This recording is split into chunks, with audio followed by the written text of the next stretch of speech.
أعوذ بالله من الشيطان الرجيم بسم الله الرحمن الرحيم قال رب إني أعوذ بك أن أسألك ما ليس لي به علم۔ تو نوح نے عرض کی، اے میرے پروردگار، میں تیری پناہ میں آتا ہوں۔ انی اعوذ بک، میں تجھ سے پناہ مانگتا ہوں، میں تیری پناہ میں آتا ہوں کہ میں تجھ سے کوئی ایسی چیز مانگ بیٹھوں جس کا میرے پاس علم نہیں۔ ان اسالک، میں تجھ سے سوال کروں، ما لیس لی بہ علم، جس کا میرے پاس علم نہیں۔ وَإِلَّا تَغْفِرْ لِي، اگر تو نے مجھے نہ بخشا، میری مغفرت نہ فرمائی، وَتَرْحَمْنِی، اور مجھ پر رحم نہ کیا، أَكُن مِّنَ الْخَاسِرِينَ، تو میں نقصان پانے والوں میں سے ہو جاؤں گا۔ نوح نے فوراً عرض کیا، اے میرے رب، میں تیری پناہ میں آتا ہوں، میں تجھ سے پناہ مانگتا ہوں ہر اس چیز سے کہ جو میں تجھ سے مانگوں اور اس کے بارے میں میرے پاس علم نہ ہو، اس سے کہ وہ چیز تجھ سے مانگوں جس کا میرے پاس علم نہ ہو۔ اگر تو نے مجھے معاف نہ کیا اور رحم نہ فرمایا تو میں تو برباد ہو جاؤں گا، نقصان اٹھانے والوں میں سے ہو جاؤں گا۔ مطلب یہ کہ سیدنا نوح علیہ السلام کے ایمان میں کمی نہیں تھی، بلکہ وہ صرف ایک بشری تقاضوں کی بنیاد پر وہ اپنے بیٹے سے محبت میں آ کر کہنے لگے کہ یار یہ بھی تو میرا بیٹا ہے، میرے گھر والوں میں سے ہے، تو اس کو بھی بچا لے۔ تو اس پر اللہ تعالیٰ نے فرمایا کہ یہ چونکہ مشرک ہو چکا ہے، متکبر ہو چکا ہے، اس لیے اس کو نہیں بچایا جا سکتا۔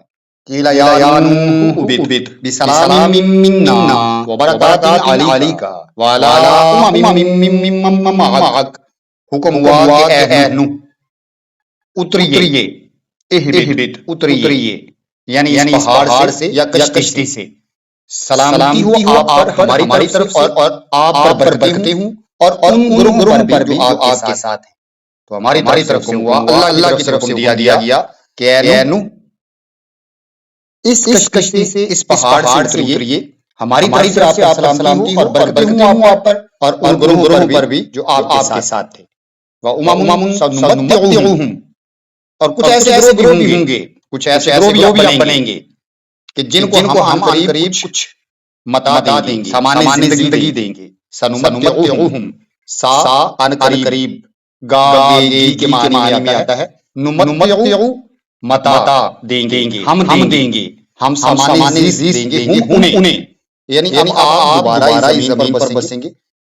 ان قریب پھر ایسے ہی حالات بن جائیں گے، کچھ گروہ پھر نافرمانی کے راستوں پر چل پڑیں گے، کچھ گروہ پھر بے دین ہو جائیں گے، اور پھر ہم ان کو کچھ سامان زیست دیں گے۔ ثم یمسہم منا عذاب علیم، پھر ان کو ہماری طرف سے دردناک عذاب بھی دیا جائے گا۔ حکم ہوا ہے نوح اتر جاؤ، ہماری طرف سے سلامتی ہو اور برکتیں ہوں آپ پر اور ان گروہوں پر آپ کے ساتھ ہیں۔ اور کچھ ایسے گروہ بھی ہوں گے جن کو ہم کچھ مدت سامان زیست عطا کریں گے، پھر انہیں ہماری طرف سے دردناک عذاب دیا جائے گا۔ تلک من انباء الغیب نوحیھا الیک، یہ وہ غیب کی خبریں ہیں، یہ وہ غیب کی خبریں ہیں جو ہم تجھے بتاتے ہیں اے محبوب۔ یہ وہ زمانہ غیب کی خبریں ہیں، یہ وہ زمانہ غیب کی خبریں ہیں جو ہم تیری طرف وہی بھیجتے ہیں۔